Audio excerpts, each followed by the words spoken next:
오늘 창세기 45장 5절에서 8절까지의 말씀으로 큰 구원이라는 제목으로 잠시 은혜를 나누겠습니다. 우리 지난주에는 43장, 44장의 말씀을 드렸습니다. 야곱이 아들들을 애굽에 두 번째 보내라고 하시면서 먹을 것을 더 사오라고 합니다. 아들들 가방에 돈이 들어있었던 것을 기억해서 야곱은 다시 아들들을 보낼 때 갑절의 돈을 가져가게 하고 가나안에서만 나는 귀한 것들로 포장해서 애굽으로 보내게 됩니다. 유다가 야곱에게 담보를 맡겨서 약속을 하고 내가 말째 베냐민을 꼭 다시 데리고 올 테니 베냐민을 보내주옵소서 간청을 합니다. 그렇게 야곱이 그 간청을 듣고 결심을 해서 아들들을 다 보내게 됩니다. 그렇게 요셉과 그 형들은 두 번째 만났고요. 함께 식사도 하고 즐거운 시간을 보냅니다. 그러나 요셉은 그냥 보내지 않습니다. 그들의 가방에 은잔을 넣어서 마지막 진정성에 대한 시험을 테스트를 하게 됩니다. 그들이 과연 하나님 앞에 돌이켰는지 20여 년 전에 자기를 버리고 죽이려 했던 그 마음이 아직도 그대로인지 시험하기 위함이었죠. 야곱의 아들들은 그렇게 애굽을 떠나 가나안으로 가는 도중에 다시 애굽으로 돌아올 수밖에 없었습니다. 요셉 앞에 무릎을 꿇습니다. 요셉이 이 은잔을 훔친 베냐민만 내 종이 되고 너희들은 돌아가라 할 때에 유다가 한 번 더 나섭니다.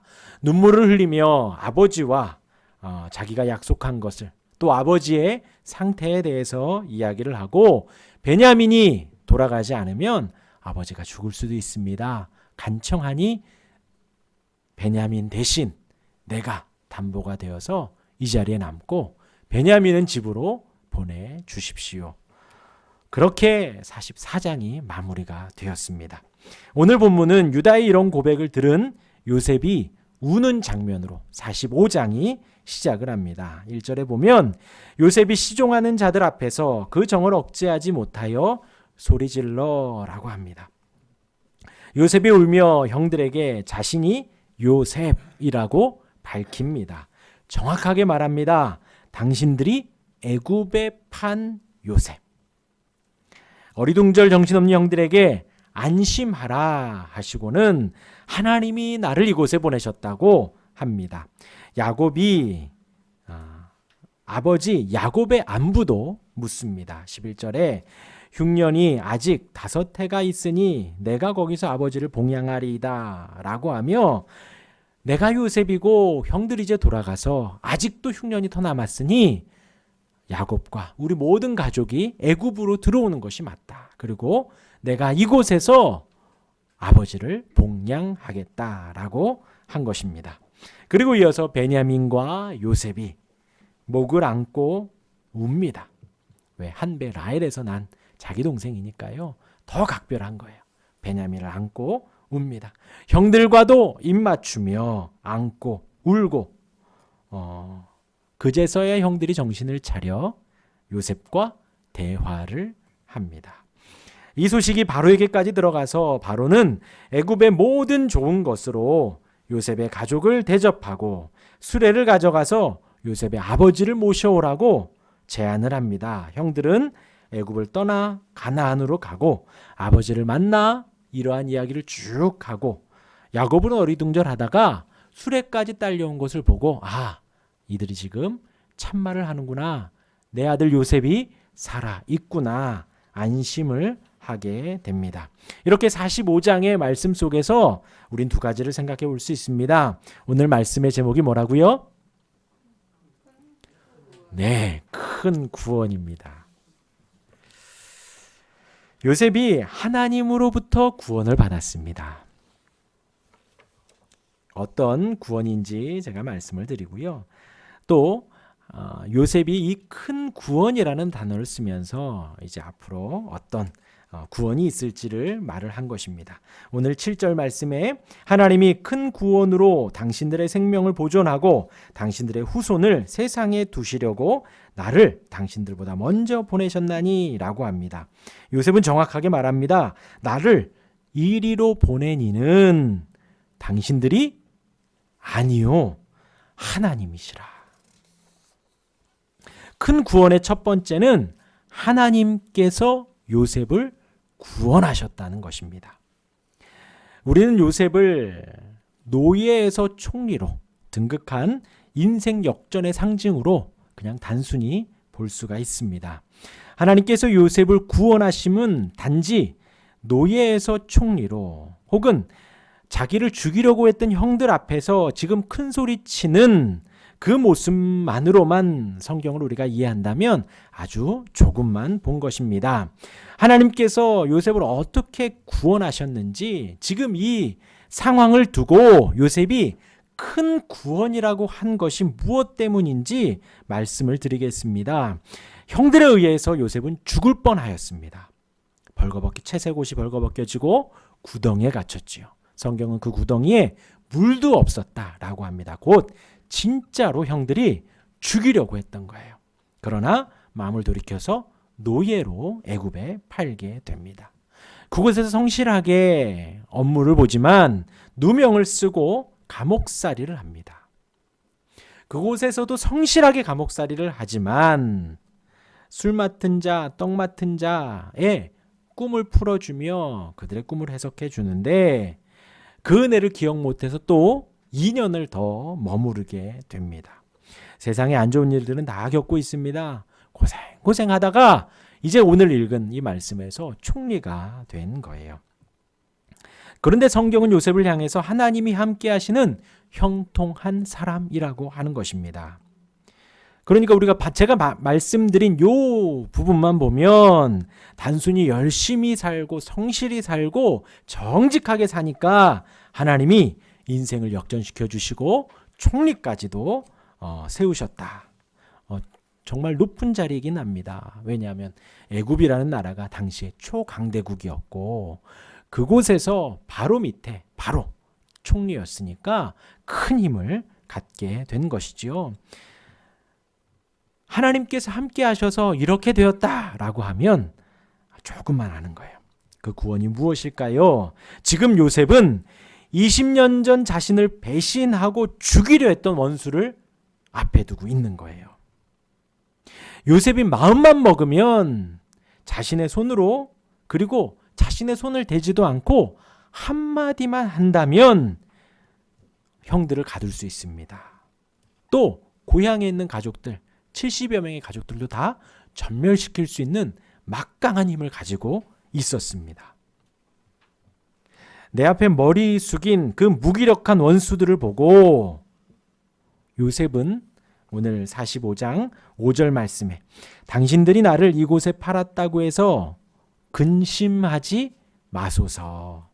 하나님이 생명을 구원하시려고 나를 당신들보다 먼저 보내셨나이다 라고 고백을 하는 거예요. 여러분들께 묻겠습니다. 내 앞에 원수가 있다면 그렇게 할 수 있겠느냐라는 거예요. 우리는 할 수 있겠습니까? 그러니까 그냥 조금 나를 예전에 때렸던 사람, 나중에 내 욕을 했던 사람 정도가 아니라 나를 죽이려고 했고 나를 팔아버리고 내 인생이 채색옷 입고 아빠로부터 무한 사랑을 받고 있던 그 자리에서 180도 바뀌어서 노예의 삶으로 바뀌게 한 그 장본인들이 내 앞에 지금 무릎을 꿇고 있어요. 똑같은 동등한 관계에서 만난 것도 아닙니다. 내 눈을 쳐다보지도 못해요. 머리를 숙이고 무릎을 꿇고 있습니다. 그럴 때에 그들의 눈을 보고 진실하게 나를 팔았다고 해서 근심하지 마소서. 걱정하지 마십시오. 하나님이 보내셨습니다. 라고 당당하게 이 자리에 말할 수 있는 사람이 있겠느냐라는 거예요. 지금 요셉은 진짜 하나님의 인도하심 속에 하나님의 함께 하시는 형통하심 속에 형들을 만난 것입니다. 단순히 오해 속에서 감옥과 노예 생활 속에 성실하니까 총리가 된 것이 형통하심이 아니라 하나님의 함께 하시고 형통하심 속에서 하나님이 인도하시는 날마다 주님과 동행하는 그 삶 속에 원수를 앞에 두고 있다라는 거예요. 그리고 기다리고 기다리던 그때가 오자 자신이 평소에 신앙생활하고 믿고 하나님이 주신 그 은혜 속에 풍성함 속에 살았던 그 은혜를 지금 나누고 있다라는 것이지요. 하나님의 뜻을 따라 비록 죽을 뻔하였고 노예가 되었고 누명을 써서 투옥되었었지만 그 시간들이 요셉에게 상처나 아픔이나 지금의 이 상황 속에서 하나님이 그쵸, 사람이니까 상처도 받았었겠죠. 원망도 했었겠죠. 그죠, 요셉이 감옥에 갇히면서도 불평 한마디 안 했으리라고는 생각하지 않아요. 불평하고 투정했을 거예요. 왜 나는 하나님 앞에 죄를 짓지도 않았는데, 나는 그 여인을 뿌리쳤는데 내가 왜 이 감옥에 갇혀야 합니까? 나는 아버지 말 잘 들은 것밖에 없는데 왜 죽을 뻔합니까? 투정했을 거예요. 그런데 성경은 그러한 요셉을 하나님이 총리로 다시 죄수의 옷을 벗고 총리의 옷을 입게 하시고 결혼도 시켜주시고 두 자녀도 허락하시며 요셉을 위로하신 거예요. 그제서야 요셉이 하나님의 뜻을 깨닫고 하나님의 뜻을 고백하게 되는 것이죠. 그리고 기다렸을 겁니다. 형들을요. 하나님이 자신에게 보여주신 그 말씀, 자신을 인도하는 그 말씀, 위로하시고 힘을 주는 그 말씀을 의지해서 곧 언젠간 형들이 올 것이다. 형들이 머리를 숙일 것이다 생각하고 있었을 것입니다. 그러면서 이를 갈아쓰던 것이 아니라 이 말을 꼭 해야지. 당신들이 나를 이곳에 팔았다고 해서 근심하지 마소서, 한탄하지 마소서. 하나님이 생명을 구원하시려고 나를 당신들보다 먼저 보내셨나이다.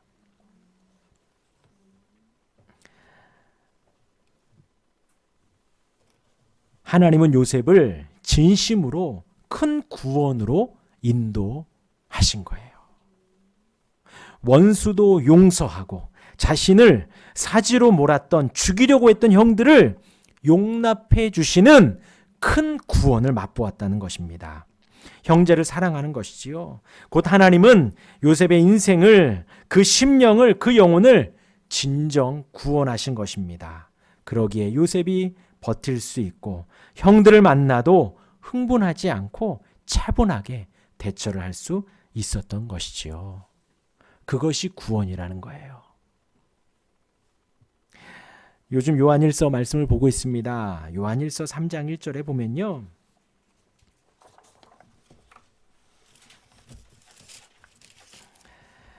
보라, 아버지께서 어떠한 사랑을 우리에게 베푸사 하나님의 자녀라 일컬음을 받게 하셨는가.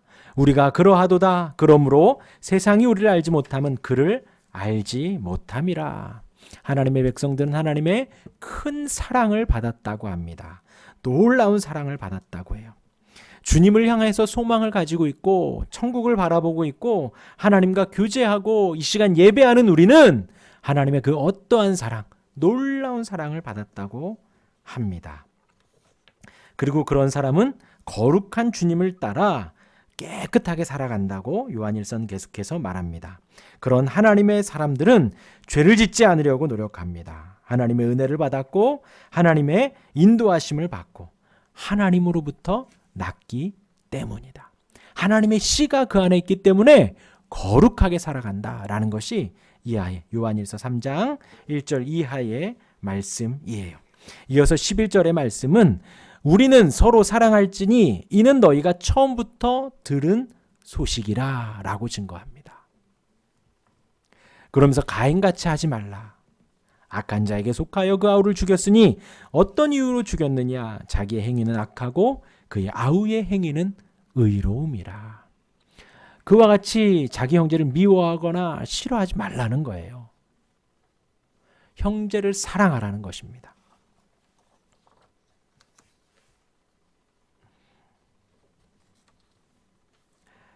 지금 요셉의 마음 안에 진정한 복음으로 충만하고 하나님의 말씀으로 가득하다는 거예요.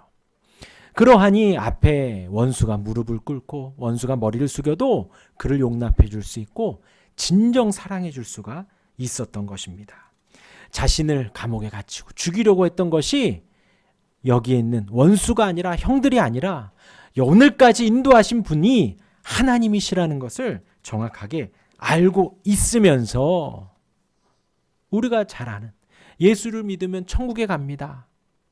내 영혼이 구원을 받습니다.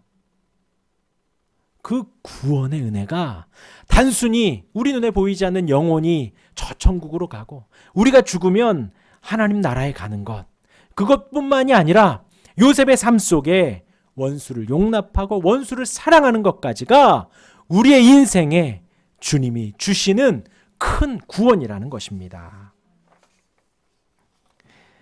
이어서 13절에 요한일서 3장 13절에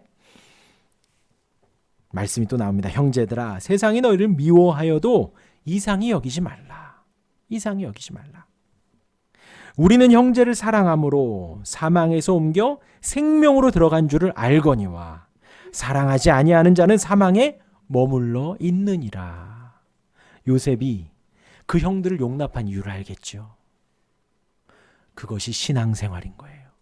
요셉이 집을 떠나 그 고난과 어려움을 당하는 그 모든 상황 속에서 성경은 하나님이 함께 하셨다, 형통하였다라고 증거를 하는데 그것이 무엇으로 지금 나타나느냐? 원수를 사랑하고 형제를 사랑하는 것으로 지금 나타난 거예요. 그리고 요한일서는 그 부분을 가지고 형제를 사랑함으로 사망에서 옮겨 생명으로 들어간다. 이것이 우리의 신앙의 열매로 나타나는 것입니다. 그리고 15절에 그 형제를 미워하는 자마다 살인하는 자니 살인하는 자마다 영생이 그곳에 거하지 아니하는 것을 너희가 아는 바라. 정확하게 이야기를 합니다. 죽을 수밖에 없는 우리가, 지옥으로 갈 수밖에 없는 우리가, 영혼이 잠들어 있고 죽어 있는 우리가 깨어서 하나님을 예배하고 영혼이 살아나고 우리가 아는 천국에 가는 구원받은 하나님의 백성으로 살아가는 거, 그렇게 우리를 구원하신 하나님의 은혜가 드러나는 우리의 삶은 형제를 사랑하는 거예요.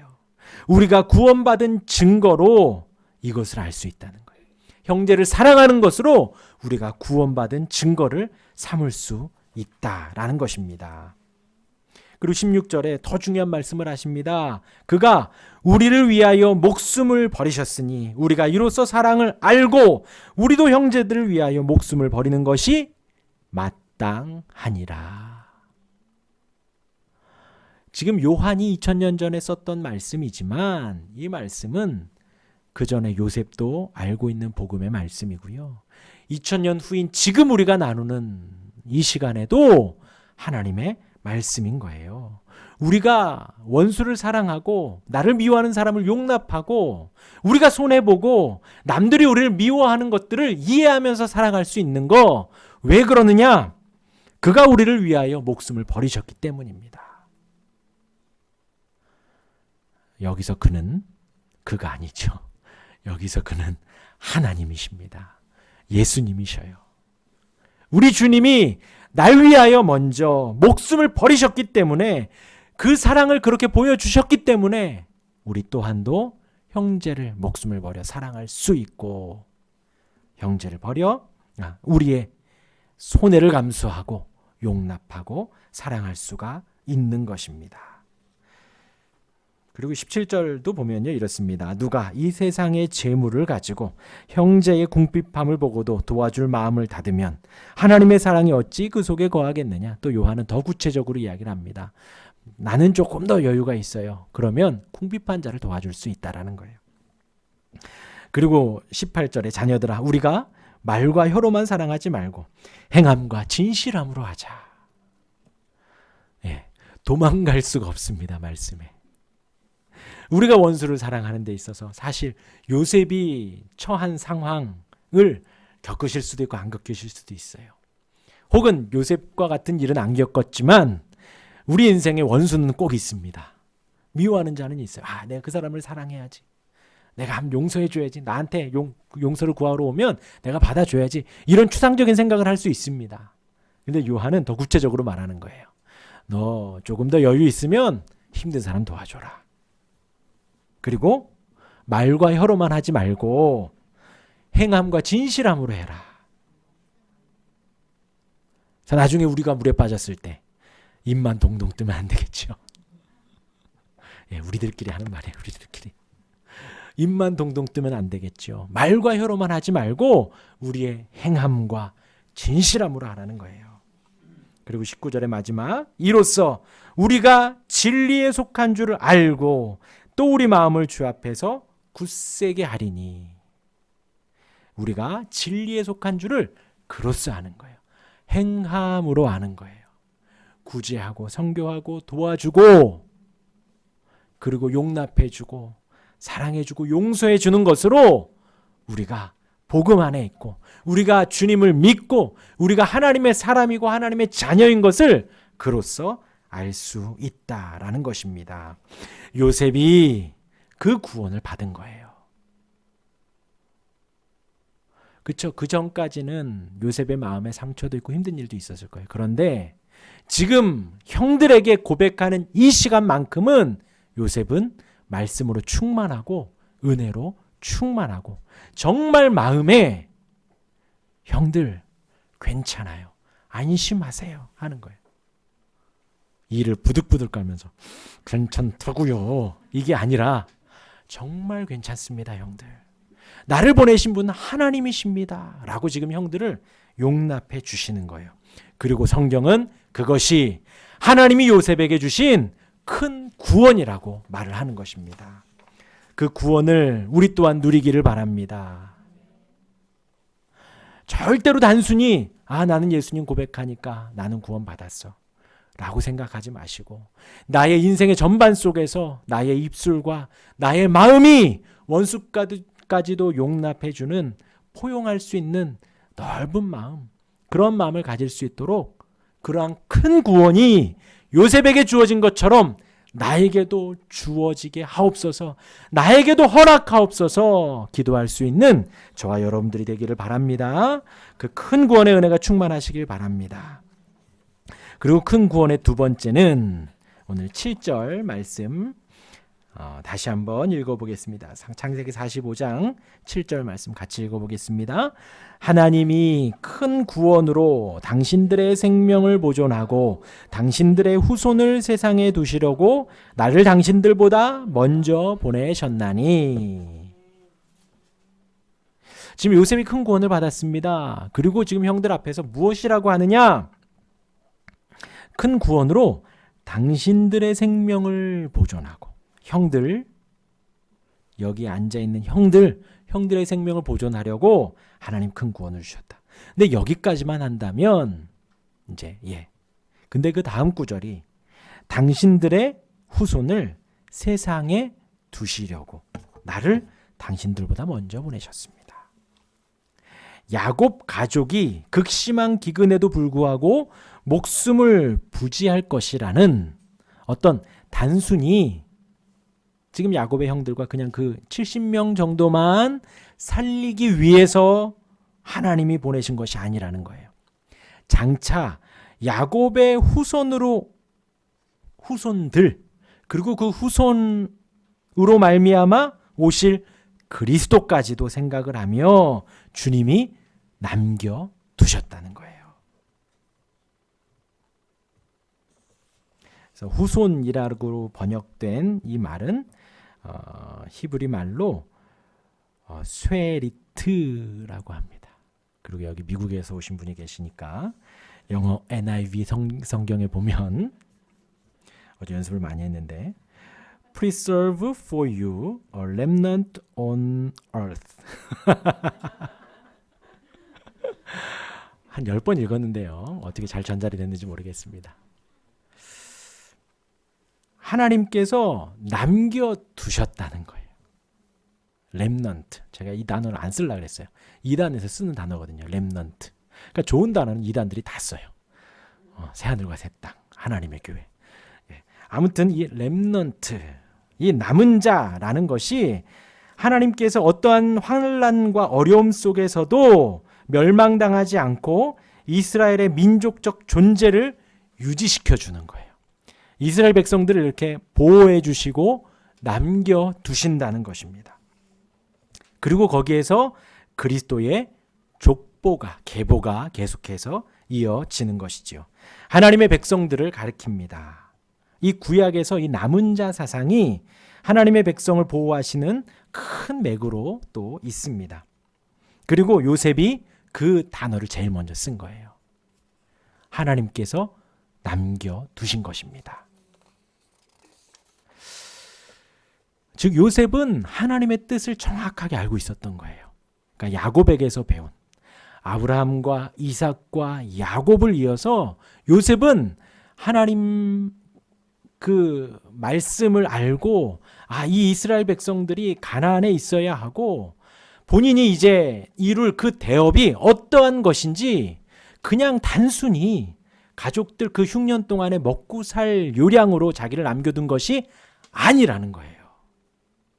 하나님께서 택한 백성, 선민 이스라엘을 보호하시고 앞으로 그 계보에서 우리를 영원히 구원하실 그리스도가 태어나시기 위해서 하나님이 보호하시고 유지시켜 주신다는 것입니다. 그러니까 그냥 뒷걸음질 치다가 쥐 한 마리 잡은 꼴이 아니라는 거예요. 열심히 살다 보니 총리로 세워지고 운이 좋아서 그렇게 된 것이 아니라 지금 요셉이 이 자리에 서서 지금 이 말들을 한마디 한마디 하는 것이 하나님의 큰 은혜 속에 구원해 주시고 인도해 주시는 은혜 속에 있구나. 하나님께서 이스라엘 백성들을 택하셔서 구원하시고 인도하시려는 그 과정 속에 있구나. 그러니까 형들 걱정하지 마십시오. 그 과정 속에 나를 보내신 것이고 그 과정 속에 형들이 지금 이 자리에 있는 것입니다.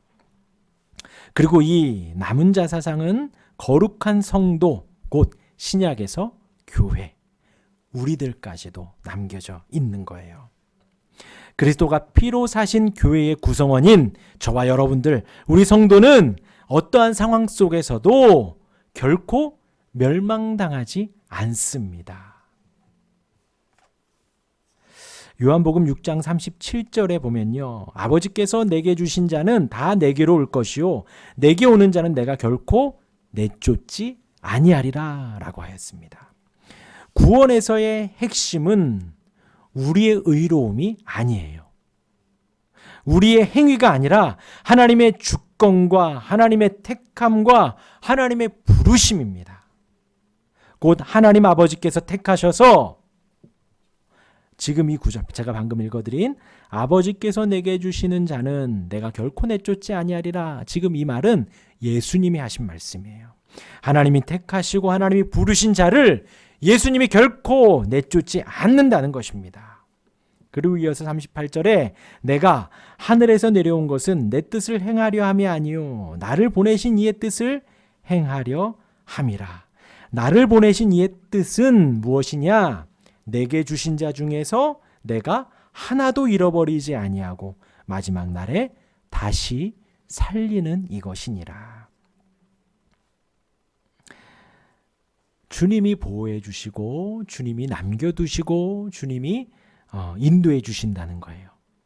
그리고 반대로 우리 입장에서 생각을 하면 참된 신자들은, 성도들은 참고 견딘다는 것입니다. 그리스도께서 붙들어 주시기 때문에.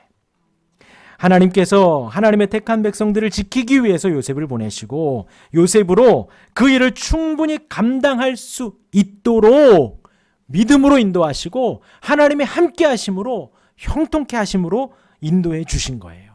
그리고 요셉은, 그러니까 그렇게 생각해요. 똑같은 성정을 가진 사람이잖아요. 요셉이나 우리나. 요셉이 지금 쭉 살아오면서 총리가 되고 결혼해서 아이 둘 낳고 이 신앙이 생겼다고 생각하지 않습니다. 채색옷을 입고 야곱으로부터 신앙교육을 받고 고난 받으면서도 하나님과 하나님이 주시는 은혜 속에 하나님이 함께 하셨다. 계속해서 강조를 하잖아요. 요셉이, 하나님이 요셉과 함께 하셨다. 그 상황 속에서 신앙이 쌓이고 쌓이고 자라고 자라. 지금 가장 중요한 그 시점 속에 소망을 바라고 이겨내고 버티고 살아내고 하나님께서 내쫓지 아니시고 하나님께서 잃어버리지 않고 다시 살리시고 다시 인도하시고 하셔서 지금의 요셉의 모습을 만들어 가셨다는 것이죠. 총리가 된 게 아니라 형들을 용납할 수 있는, 그리고 그냥 단순히 형들이 먹고 살 양식 여기 많습니다, 와서 나하고 같이 삽시다가 아니라 당신들의 후손을 세상에 두시려고 나를 당신들보다 먼저 보내셨습니다. 하나님께서 큰 구원을 허락하셨습니다. 요셉을 구원하셨습니다. 이는 영혼의 구원이고 심령의 구원이고 형제를 사랑하고 원수를 용납하시는, 할 수 있는. 그래서 지금 이 첫 번째 요셉의 구원은요, 우리가 할 수 있는 게 아니에요. 우리가 살아봤잖아요. 우리가 할 수 있는 요량은 그냥 복수하지 않는 거. 우리 마음 안에 정말 넓은 마음이 있다면 그래 내가 참지 뭐, 그 정도예요. 근데 지금 요셉은 그 모든 것들을 포용하고 도리어 안심시키고 있는 거예요. 걱정하지 말라고. 그것은 하나님이 은혜를 주셔야 가능한 거예요. 하나님이 인도해 주셔야 가능한 것입니다. 이런 큰 구원의 은혜가 우리의 인생 속에도 충만하기를 바랍니다. 그리고 하나님께서 이스라엘 백성들을 남겨두시기 위해서 큰 구원을 허락하셨습니다. 애굽으로 가나안에서 애굽으로 이끄시고 그곳에서 큰 백성으로 인도하셔서 결국 예수 그리스도의 계보를 이어갈 수 있도록 그 흉년 속에서도 요셉을 먼저 보내신 것입니다. 그 은혜가 오늘날 우리에게도 있기를 바랍니다. 하나님께서 우리를 지키시고 인도하실 것입니다. 그 큰 구원의 은혜 속에서 오늘도 주님께 감사하고 간구하며 주님을 의지하고 주님과 동행하며 살아가는 저와 여러분들 되기를 주님의 이름으로 축원합니다. 아멘. 우리 함께 기도하시겠습니다.